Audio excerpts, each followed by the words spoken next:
Are we live? I think we're live. What up, YouTube Live? How's it going, everybody? All right, this is Rama Screen covering movies, TV, and entertainment. Let me just let everybody know on social media that I am now live at youtube.com/ramascreen1. If you have subscribed already, that's great. Thank you for having done so. And make sure you please spread the word. Spread the word. Tell everybody and their grandma that youtube.com/ramascreen1 exists and that I do this full time, giving you the news, um, reviews, editorial, keeping you up to date uh, from the world of movies, TV, and entertainment. Now, before I get to the topic, um, I just got back from covering Sharknado 6 red carpet premiere. That's why I had to push the airtime of this Rockin' It with Rama screen to 7 p.m. Pacific time because a few hours ago at 3 p.m. I was in Los Angeles on the red carpet interviewing the talents and the stars and the filmmakers of what they say is the final installment of this Sharknado franchise. I mean, you never know, right? Who knows? Maybe it's just a coy. Maybe at the end of the movie, which by the way premieres tonight on Sci-Fi, maybe at the end of it they'll be like, "Just kidding, Sharknado 7 is coming. This date and date, whatever." So who knows? But at least having talked to Tara Reid and Ian Ziering and um, Cassie Zerbo on the red carpet today, they seem to be adamant about yes, this is the final one. We're gonna wrap this up, and it's gonna be concluded nicely. I think it also has some kind of a time travel elements to it.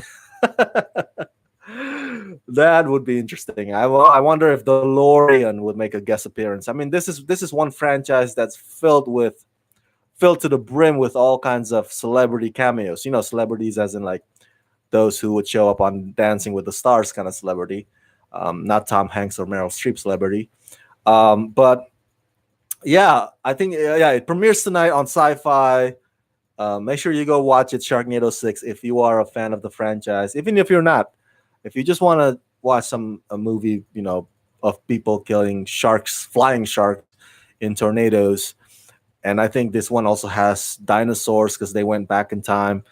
Yeah, so it's one of those guilty pleasures where you put your brain aside and just sit back and enjoy the ride without having to think too much about it. Um, so it was a nice red carpet premiere. I want to thank Sci-Fi for having me there. Um, it was lovely. I was a little worried that the red carpet might be outside or outdoors because it was freaking hot, man. The weather was so hot in Southern California. I was so worried that oh my god, and I was wearing a suit with tie on, and I was like, oh my god, I would be sweating. I would have generate some kind of a body odor, and the talents would not want to speak with me if I smell or I stink. But luckily, that's not what happened. It was indoors. It was nice. It was at Cinemark Theater at Playa Vista, I believe in downtown Los Angeles, way past the LAX, and it was well air conditioned. So many stars. So not just the Sharknado franchise actors, but other guests as well. I believe Dee Snyder was there as well. So it was fun. It was fun. I watched the movie. I don't have time to watch it tonight, but I'll check it out probably later tomorrow after I edit all my video interviews and upload it to youtube.com/ramascreen1. So again, thank you, Sci-Fi. I appreciate the invite, and hopefully this will not be the last one. Please have me at your other events as well. I would love to cover Van Helsing red carpet or Winona Earp red carpet, what have you. I'd love to be there as well. Okay, so the first topic is a pretty light one. All right. By the way, since I just got back and there's a lot of things I need to sort out, I won't be able to cover 5 or 6 topics as I usually do every Sunday. Tonight, we're just going to cover 3 topics. So the first one is a light one, is a funny one, I thought, when I read this on the news. Kevin Spacey, yep, the troubled Kevin Spacey used to be great, right? Two-time Oscar-winning actor, but he fell from grace when it was revealed that he is a bit of a perv.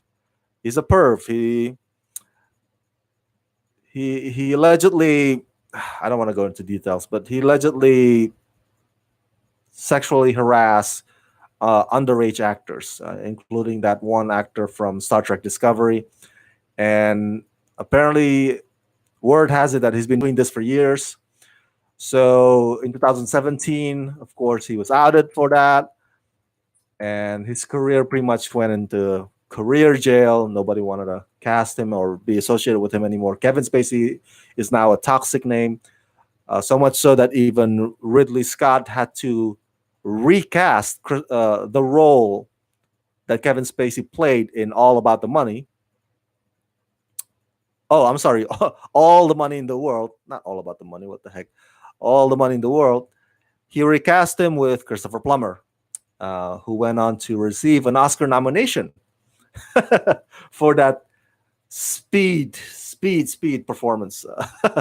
so, so what's up with Kevin Spacey? He has a new movie. It's called Billionaire Boys Club. Now, this movie was made a long time ago, of course, and it was supposed to be released last year, I believe. But of course, that whole scandal happened, so it got pushed back, and the movie ended up being released on VOD, video on demand, this past July, and then it received limited theatrical release this weekend. The distributor is Vertical Entertainment. Now, if you're wondering what Billionaire Boys Club is all about, it's based on the true story of an actual club in Southern California back in the 80s, where it's pretty much a bunch of rich boys trying to pull a Ponzi scheme. And they failed miserably. Um, Even worse, to the point where I think Kevin Spacey's character in real life, a con man, an investor, he ended up getting murdered by some of the people in the Billionaires Boys Club. So I haven't seen the film yet, but that's pretty much the premise of it. And it has some amazing group of young talents. We're talking about Ansel Elgort, from Baby Driver, Taron Egerton, from Eddie the Eagle and the upcoming Robin Hood movie. Emma Roberts, who doesn't know Emma Roberts, right? She was the star of that show, Scream Queens. Jeremy Irvine, Warhorse, anybody? Come on. Rosanna Arquette, Carrie Elwes, holy smell. Judd Nelson from Breakfast Club. And Judd Nelson actually starred in Billionaire Boys Club, the previous adaptation, the TV adaptation of it, years ago. So, and then of course Kevin Spacey, two-time Oscar-winning actor Kevin Spacey. So what happened? The movie opened VOD last month and opened in theaters, limited theaters this weekend. And let me read to you what the Hollywood Reporter said here. The ensemble crime drama Billionaire Boys Club quietly opened Friday, August 17, in 8 theaters scattered in select states across the U.S. This indie film earned an abysmal $126 for the opening day, and another $162 on Saturday, and for a 2-day total of just $287 following its release on premium VOD last month. For the full weekend, Billionaire Boys Club could have trouble making much more than $425. So they're projecting that it won't even, it's even if it reaches 425, it would be like, wow, that's unexpected, because it's doing really, really badly. The Hollywood Reporter went on to say that per location average of roughly $53 for the weekend. If you go by average ticket price to date, the box office result of Billionaires Boys Club could be summed up to uh, $9.27. That means fewer than 6 people showed up in each of the 8 cinemas, and it's by far the worst showing in Spacey's career. uh, and I was surprised when Vertical Entertainment even moved forward with a theatrical release. They actually, here's the statement. I want to read to you what the statement that they had for uh, their excuse for this decision. He said, and I quote, "We do not condone sexual harassment on any level, and we fully support victims of it. At the same time, this is neither an easy nor insensitive decision to release this film in theaters, but we believe in giving the cast, as well as hundreds of crew members who worked hard on the film, the chance to see their final product reach audiences."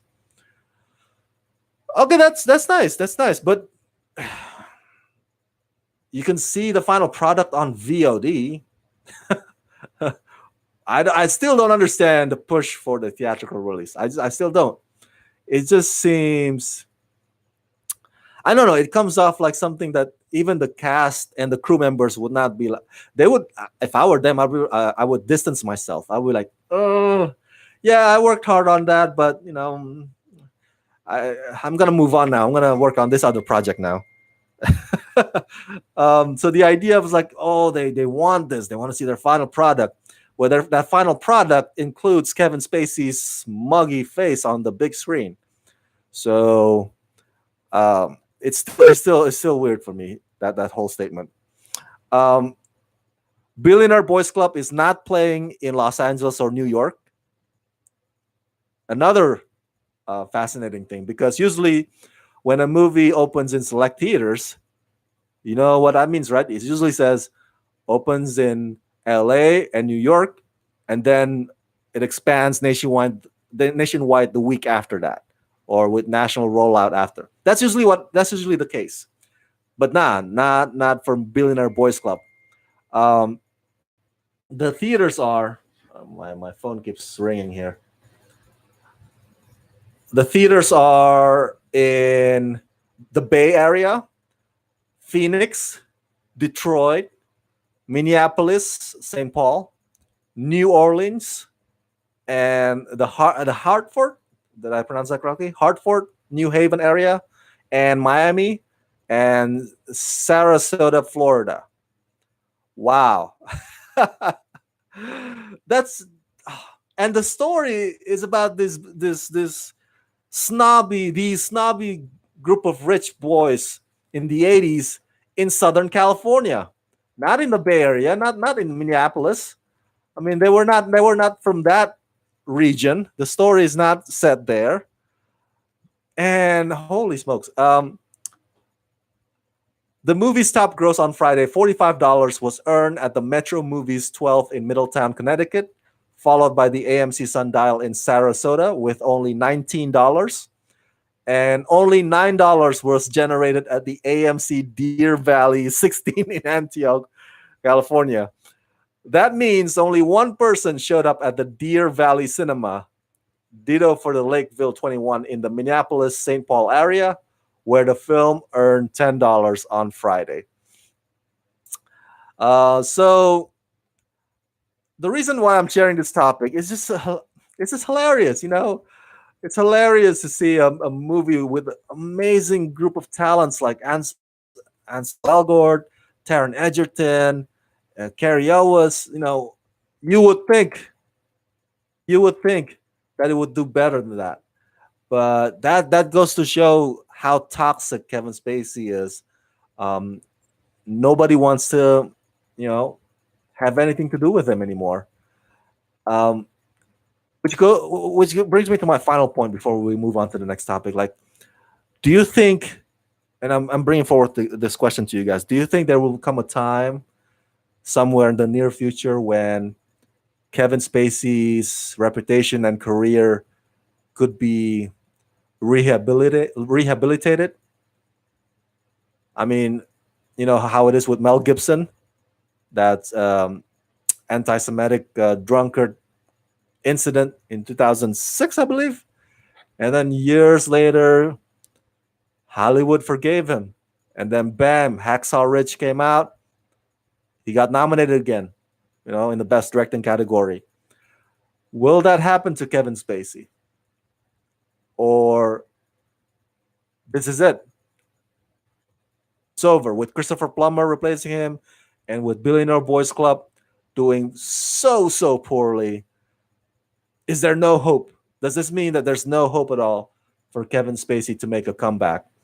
Um, I looked up his IMDb. He only has one more project that he has finished doing. It's about Gore Vidal. The title is Gore. Not sure when we're gonna see that. And then there's nothing else pre-production or nothing else planned for him. But you know what? Credit where credit's due. And this is very mild credit, much for Kevin. But he's gone into hiding, and that's a good thing. I think, in my opinion, that's a good thing. Instead of like keeping on tweeting to I don't know, tweeting out stuff to defend yourself, or tweeting out apologies, or instead of making public appearances, or release a tell-all book, or whatever. Instead of doing that, he went into hiding, and I think that's good. That's the best thing that he could do, because right now nobody wants to have anything to do with him. So just go away, man. Go away, and we'll see whether time heals all wounds can apply to you.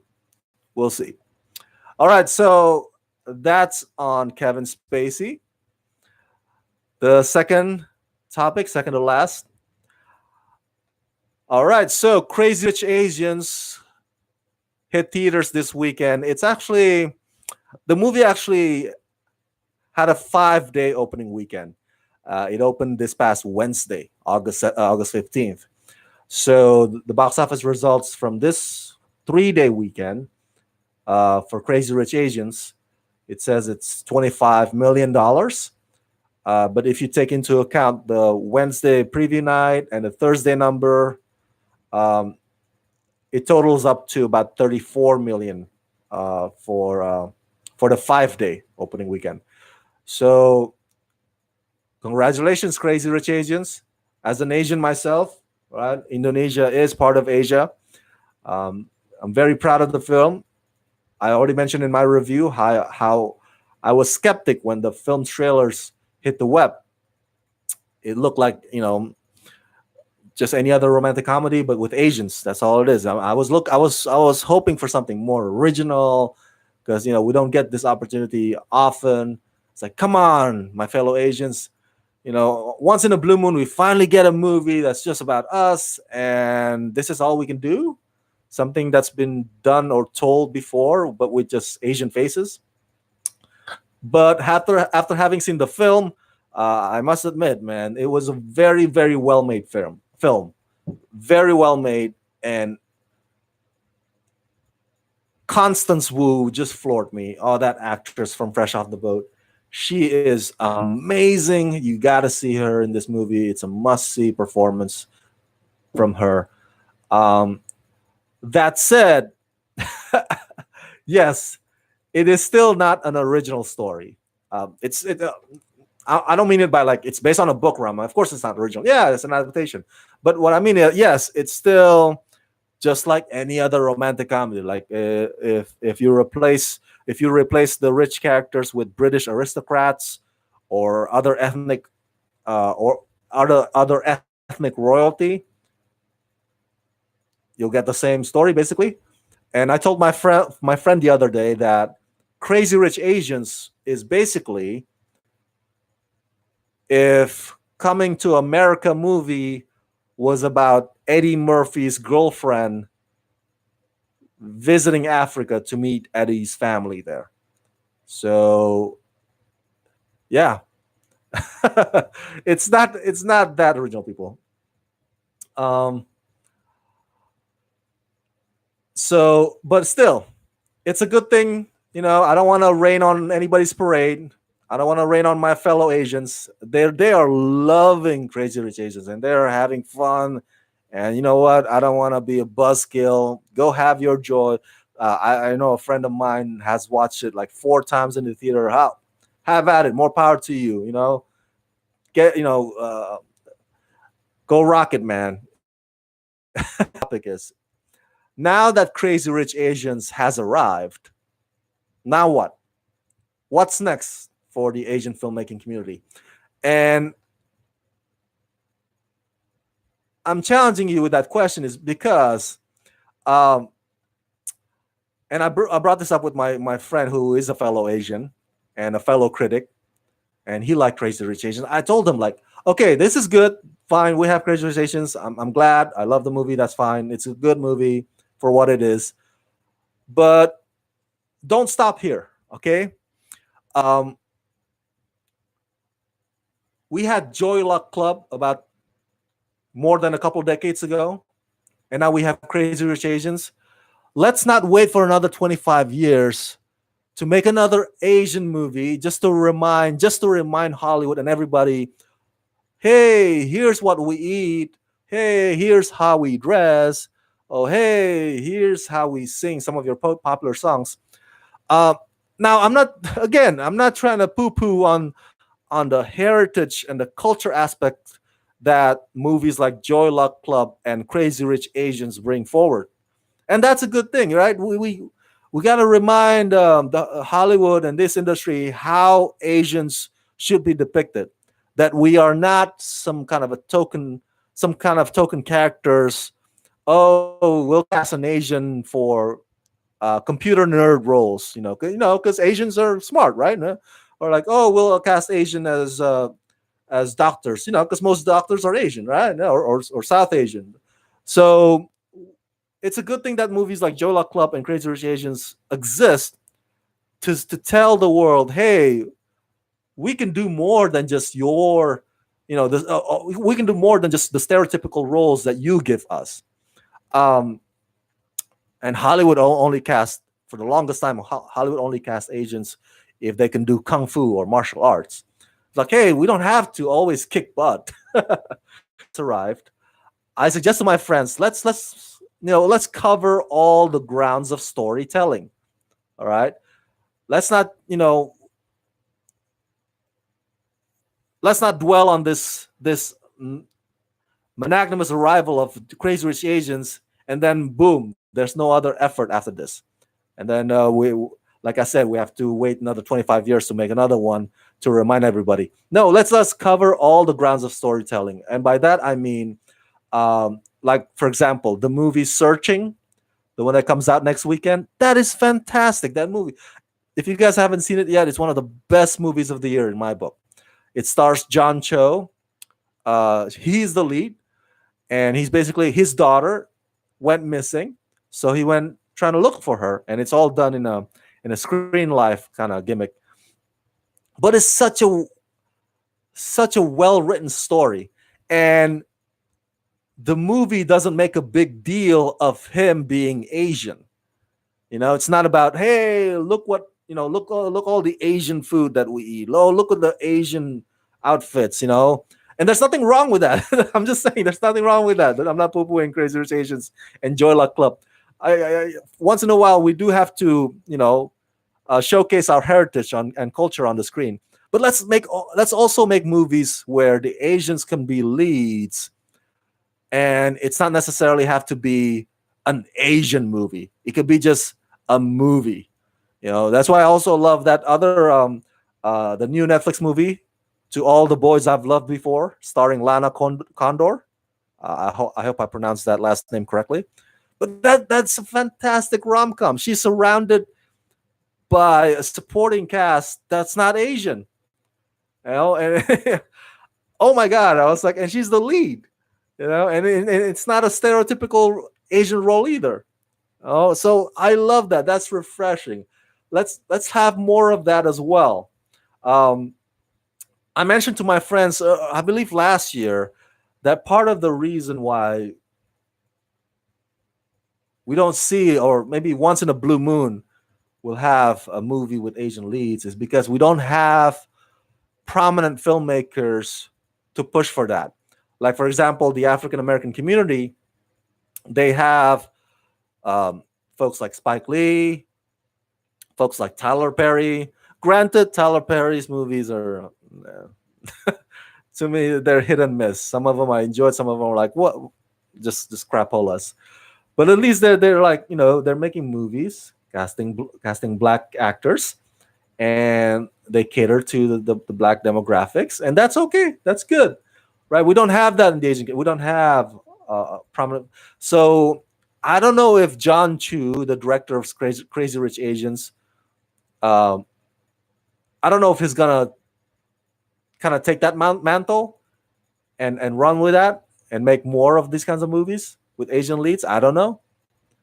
Maybe the filmmakers of Searching, um, maybe they're gonna do that for the Asian community. I don't know, but that would be nice. That would be kind of nice to kind of have our own Tyler Perry or our own Spike Lee, you know, pushing for our stories out there. Um, but again, you know, congrats to Crazy Rich Asians. But let's have also movies about Asian leads, where it doesn't feel like an Asian movie, where it's just a movie. You sit down where the Asian leads feel like people, like characters. That's what I'm suggesting. So hopefully we're not falling into another decade or another 2 decades of like, okay, that's good, and let's go back to, I don't know, our violin lessons or piano lessons. Nothing wrong with violin lessons. Okay, I'm not knocking on that, but let's not simmer down. Let's keep being creative. Let's keep writing those scripts. Let's keep green lighting those projects. Let's keep producing those stories. In my opinion, because there can be more than just one Better Luck Tomorrow. There can be just more than just one Searching. There can be more than just one To All the Boys I've Loved Before. My friend also suggested, hey, why not have the lead actor from Crazy Rich Asians? His name is Henry Golding. He said, why not have him as James Bond? Hell yeah, that'd be awesome, right? An Asian James Bond. They're only talking about a black James Bond with Idris Elba, which I totally support. I love Idris Elba. So it's a fictional character anyway. Why not? Why the heck not? Henry Golding is suave enough for such a role. So something like that, right? Where it's James Bond is not an Asian movie; it's a movie for everybody. Before I move on to the next topic, along with this one as well, I read an article. Michelle Yeoh, actress Michelle Yeoh, who is also a co-star of Crazy Rich Asians. Um, she revealed this past week to the Rap. Yeah, let me put it on my screen here. The Rap, yes. Oh, I'm sorry, not the Rap. I'm reading off of the Rap. She revealed it to GQ, an interview with GQ. Here's what she revealed: that back in the 90s, when she was starting out in Hollywood, she found out that there was a quota system for minority actors. And here's what she said: when I first came to do movies here in Hollywood, I remember very specifically someone said, if we cast an African American lead, there is no way that we're going to cast you because we cannot have two minorities in one movie. The Malaysian Chinese actress also said she turned down some roles that continuously asked her to play fragile Asian women roles. Now, if you recall, Michelle Yeoh was a former Bond girl. I know. When you list a bunch of Bond girls throughout history, I don't know where you would rank Michelle Yeoh. I would rank her near the top because even though she doesn't fall in what you would expect from a Bond girl, that femme fatale. But she kicked some serious ass in that 1997 Bond movie, Tomorrow Never Dies. And she also said in the interview with GQ that Pierce Brosnan was so secure, he was so confident that he would let her, Michelle Yeoh, uh, do pretty much all the ass kicking sequences. Pierce would go like, yeah, yeah, let her fight. So credit to Pierce Brosnan for being very supportive of Michelle Yeoh. So that's what Michelle Yeoh had to face in her early days of career in Hollywood. I didn't know that. I didn't know there was such a like an unspoken rule of quota of like if you have you know uh, one minority in the film, then that's enough. We can't cast another an Asian because that would be two minorities and that would be too crowded, and that's insane. Could you imagine? That's so we've come a long way since then. Okay, so it's really really good how we have progressed as an industry. Uh, we need more people to say, "Hey, come on, let's have our representation on that screen. How come our community is not being represented on screen? Let's have somebody be our face on there." So again, congratulations to Crazy Rich Asians. I'm not poo-pooing on it, but now let's keep working on it. Don't just like okay, one success and now we're gonna just shut down and wait another 25 years. No, keep being creative, guys. Keep making stories, cover all grounds, um, and and I hope this is the start of many more to come, where where we flood Hollywood with our stories, so much so that Hollywood just can't deny us anymore, and they'll be like, fine, we'll greenlight projects after projects with you guys as the leads. So credit also to all the audiences and my fellow Asians in the Asian community who actually flocked to the theaters this weekend to make sure that Crazy Rich Asians did well at the box office. We're showing Hollywood, hey, movies with our faces on the screen are also or can also be profitable. So thank you, everybody. Before we get to the final topic, let's get to the comments real quick here. Diesel Film says, "Hey Rama." Robert says, "Hi Rama, congrats, crazy, filthy, rich Asians." Robert says, "I'm Japanese myself. I love Constance Wu." All right, all right. I'm Indonesian, Robert. So yes, I do love Constance Wu as well. Robert says the movie reminded him of Pretty Woman. Yeah, yeah, I can see that too. Pretty Woman, yeah. Although Constance Wu's character in the movie, you know, is not her character's profession is not something that the society often looks down on. Even though I have a lot of respect for people in that profession, but I think her character is as an NYU economics professor. There you go, PhD. So Ryan O'Toole says, "Hello there, hello Ryan." Yes. By the way, Ryan has invited me to participate on his awesome game show. I'm so looking forward to that. By the way, if you guys give Ryan O'Toole's YouTube channel some love and subscribe there, because he also reviews a lot of movies. He gives some insightful opinions, and this game show is awesome. So make sure you tune in whenever I'm on it. Okay. Robert says Henry Golding as James Bond. Heck yeah. Robert reminded me Henry Golding is half British. So that is a fact that kind of went over my head. It's like, thank you for reminding me of that. Everything Movie says, "Hello, how's it going? I am well. Hello to you too, Everything Movies." Uh, Robert says, "I'm in Fontana." Okay, Robert. Everything Movies, Ryan O'Toole is great. That's right. Ryan O'Toole is great. And Ryan O'Toole says, "Can't wait to see you compete, Rama. It's going to be a lot of fun." Yes, I know it's going to be a lot of fun. It's going to be really, really cool. Not sure what happened to Russell Wong Diesel Films. I'm not sure. But okay. So in the essence of time, the final topic, and this is a heavy one. Uh, Feel free to chime in if you want to. So there's this movie that came out last week, a fantastic movie. I loved it. It's called Black Klansman. It's a new movie by writer director Spike Lee. You know, a Spike Lee joint. I love that when it's like a Spike Lee joint, like so unique, man. I was like a Rama joint, and then a picture of me smoking weed. But anyway, it's a fantastic. If you guys haven't seen Black Klansman yet, it's based on the story of an actual cop in the 70s, the first black cop in the Colorado Springs Police Department. His name is Ron Stallworth, and he infiltrated the KKK. So he communicated with KKK leaders on the phone or through the phone, and then he would have his colleague be Ron Stallworth, the person, coming to KKK meetings.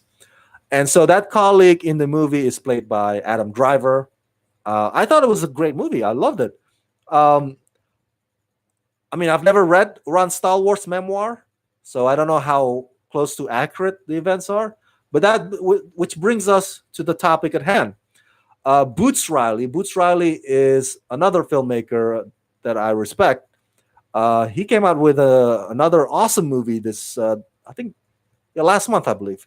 It's called Sorry to Bother You.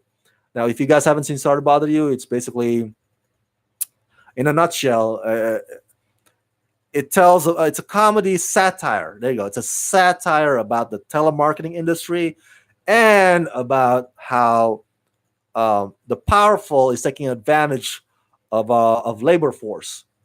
So awesome movie. Loved it. But Boots Riley takes issue with Spike Lee's Black Klansman. Boots Riley released a long statement. He tweeted it out, and I don't have time to read the whole statement to you guys. I read it. I've read the statement already. It's pretty lengthy, but Los Angeles Times has its excerpts here. Basically,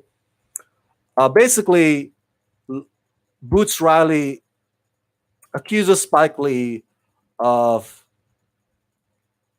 pretty much not telling the true story of what happened with regards to Ron Stallworth and this whole KKK business thing.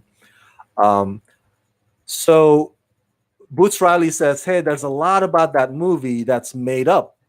And the made up stuff is not good. It's going to hurt our effort in the Black community. That's basically what Boots Riley is saying in this very, very long statement. So now I'm gonna share you some excerpts. This might be considered spoilers, so I don't know if you want it, but just spoiler alert, heads up. So here's the excerpt from Riley's statement.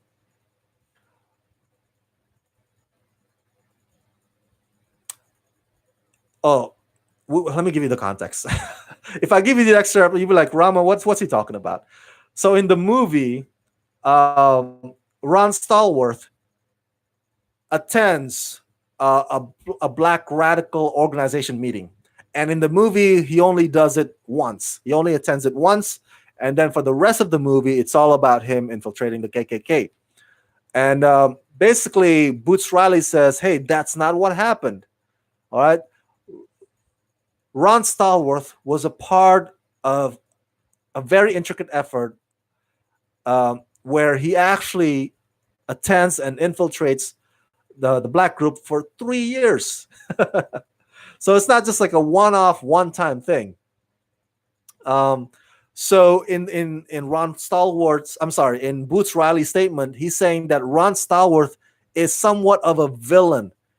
He's not really the hero of the story, because he's involved with the effort to also undermine the Black organization at that time. And Riley alleged that Stallworth's actions were aligned with FBI counterintelligence program that wanted to destroy Black organizations that were fighting racism, that were fighting oppression.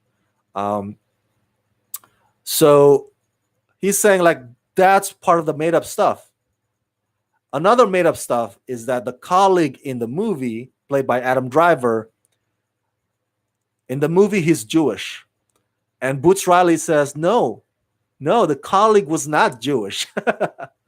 And here I quote: "This was a made up thing to raise the stakes and make it seem like the cops were sacrificing more than they were. For Spike to come out with a movie where story points are fabricated in order to make the black cop and his counterparts look like they're allies in the fight against racism is really disappointing, to put it very mildly." Now, in a glance, if you read Boots Riley's long statement, you would think, the optic might be like, maybe he's a bitter man. Bitter man, he's just bitter because, his movie came out last month, it's supposed to be about, racial and minority as well. But then Black Klansman took the spotlight away from Sorry to Bother You. Some might see it that way, but if you really, really read the statement, it's not it's not a bitter man statement. Oops, sorry, I just kicked my microphone.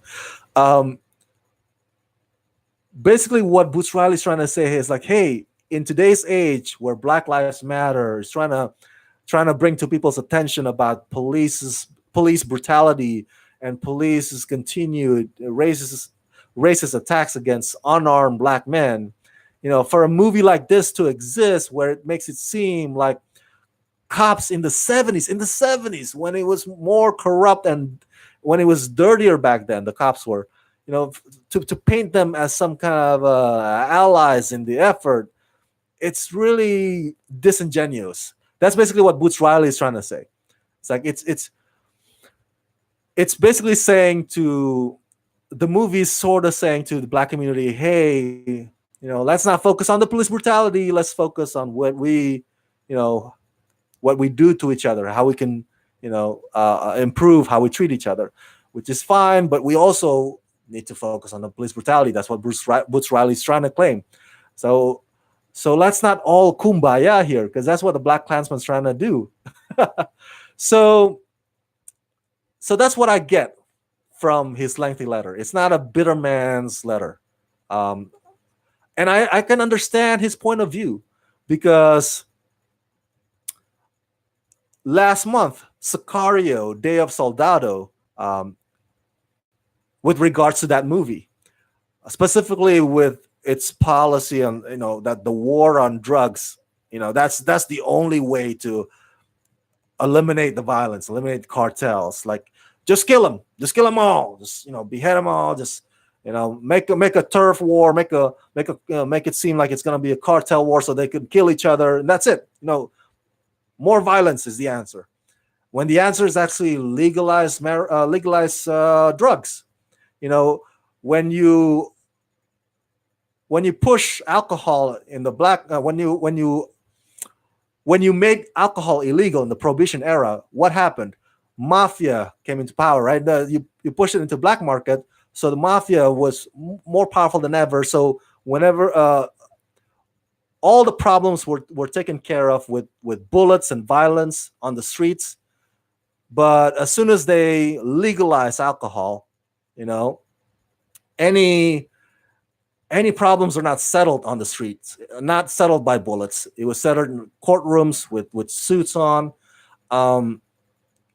And so you took the power away from the mafia once you end the prohibition. And that's how I feel about drugs too. So for movies like Sicario, Day of Soldado, pushing war on drugs as the only solution, just keep doing this, what we've been doing for the past 2 decades, I took some issue with that. Now, so I think that's what Boots Riley is not critiquing, whether or not Black Klansman's cinematography is well executed. He's not critiquing the performances of John David Washington and Adam Driver. He's not critiquing from filmmaking point of view.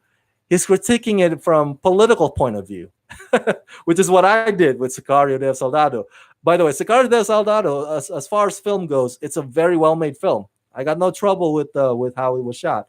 I mean, I did have some issues with some of the technicalities, but it was not a bad film as far as technical goes. Now, so that's where Boots Riley's coming from. All right.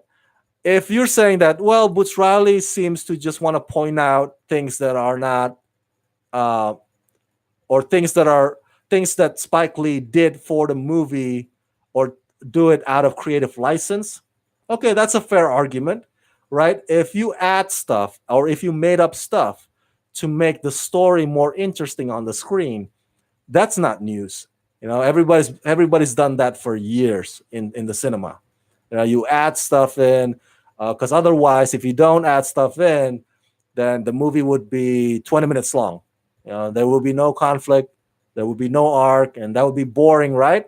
So they say you can say, hey, the reason why they make the colleague Jewish in the movie, so that he can also have some kind of a skin in the game, right? Because Nazis are against the minorities and the Jews. So yeah, so makes the story even more complicated, more interesting, more engaging, and so creative license is nothing new. Adding stuff for true story based on true story movies. Now, at this point, though, Spike Lee has not come out in defense, or has not come out with any statement repudiating Boots Riley. I wish he did. I wish he had, said something at least. It's been like 3 days now since Boots Riley tweeted out this statement. So we can all find out. Hey, maybe Spike Lee has some kind of a reason for why he did what he did, or for the stuff that he added, or the stuff that he made up for Black Klansman. Maybe it is. Maybe it is just for story to make it interesting. Another thing before I put this to an end is that Ron Stallworth actually went on a press tour with Spike Lee. Him and Spike Lee would be on TV, doing interviews from one show to the next. So if what Boots Riley alleges, if it has any merit to it, then it's either Ron Stallworth fabricated some stuff in his memoir, all right, or maybe Ron Stallworth would be like, hey, my colleague was Jewish, because otherwise I would not have gone on this TV shows with Spike Lee, or Boots Riley also alleges that New York Police Department paid Spike Lee $200,000 to support a policing program that's aimed at improving police relations with minority communities. So could that be it? Could that be it? Could that be the reason why Spike Lee adds all these spices to the story of Black Klansman, so that by the end of the movie, audiences are not divided to like the groups of, oh, I hate cops, or I hate the Nazis. They could be in the common group of hating the Nazis, and could see the cops as heroes as well. So could the $200,000 have anything to do with that? It's so weird, man. It's so weird. We will not find out for sure until Spike Lee comes out and explains himself. But what do I think? Yeah, I saw the movie, and yes, the movie does make it seem like, hey guys, time and time again in the movie, there's these characters that call cops pigs, right? And Ron Stallworth's like, hey, not all of us are bad, not all cops are bad. So the movie does try to paint the cops as like the good guys, the heroes, and we should give them the benefit of the doubt, that not all of them are dirty, bad apples kind of cops. Totally Totally, the movie pictures them that way. Um, but Boots Riley is not wrong to say, hey, that's not how it was back then with cops, and it's not helping with our cause now. You know, fighting cops racism as well. So it's a very interesting topic. I just want to bring this up to you guys. I don't know what the solution is. Um, I don't know who's right and who's wrong. And even to say this topic as Boots Riley versus Spike Lee, that might be questionable too because Spike Lee hasn't come out and said anything. So it's just this one side, Boots Riley, that just points out, hey, Black Klansman is not what it is. So yeah, what do you guys think about this? I'm really, really curious to hear what you guys think, especially if you guys have seen Black Klansman. Please go check it out. Oh, go check out Sorry to Bother You. It's also in theaters. Um, I'm curious to hear what you guys think of the movies and with regards to this Boots Riley versus Spike Lee versus this topic. Um, Lastly, though, I want to say Sorry to Bother You. Come to think of it again, uh, I I would disagree with some critics out there or some people out there who would put this up against Black Klansman. I don't. I think those two movies are very, very different. Um, for me, Sorry to Bother You, it's not necessarily about um, fighting racism, even though there are racist aspects presented in the movie. To me, it was about uh, income inequality, about the powerful taking advantage of the labor force, as I mentioned to you. So it speaks more. It's a satire of our state of economy today, with regards to corporations and union, and so that I love the movie for that. So I see it as that. I don't see it much as like what Black Landsman pretty much is trying to present, which is fighting racism. Sorry to Bother You to me is a completely different movie. To put them in to put that in the same category as Black Klansman or to pit that against Black Klansman from a theme point of view, I don't think that's fair. But that's just my opinion. All right, that's it. That's Rocking It with Rama Screen Live. Before I go, um, let me read some of the comments here. Robert again. Yes, Robert. Ron Stallworth, Black Klansman is a powerful and awesome movie. The star of the movie is Denzel Washington's son. Boots Riley also worked with now them and Spike Lee. Says Diesel Films. So that's drama there, drums. And Robert reminds us that Jordan Peele is the executive producer for Black Klansman. That is correct. As a matter of fact, Jordan Peele is the person who brought the story to Spike Lee, to Spike Lee's attention. Jordan Peele's like, "Hey, have you read this book by Ron Stallworth? You got to check this out. You got to turn this into a movie." It was Jordan Peele's idea to do so. So yeah, thank you for the reminder, Robert, and thank you all for tuning in to Rocking It with Rama Screen Live. Usually it's every Sunday at 3 p.m. Pacific time. Tonight is just special time because I was covering Sharknado 6 premiere. Cindy Honan chimed in and say, "Hi, Rama." Hey, Cindy. Cindy is also a big supporter of Rama Screen. Thank you so much, Cindy, for being on Twitter and retweeting my stuff. And so, yeah, every Sunday, 3 p.m. Pacific time, right here at youtube.com/RamaScreen1. Please make sure you subscribe if you haven't done so. And please share the video, share the YouTube link with everybody you know. Have them subscribe to it as well. And if you can support Rama Screen channel, patreon.com/RamaScreen. That's patreon.com/RamaScreen. $2 per month can go a long way.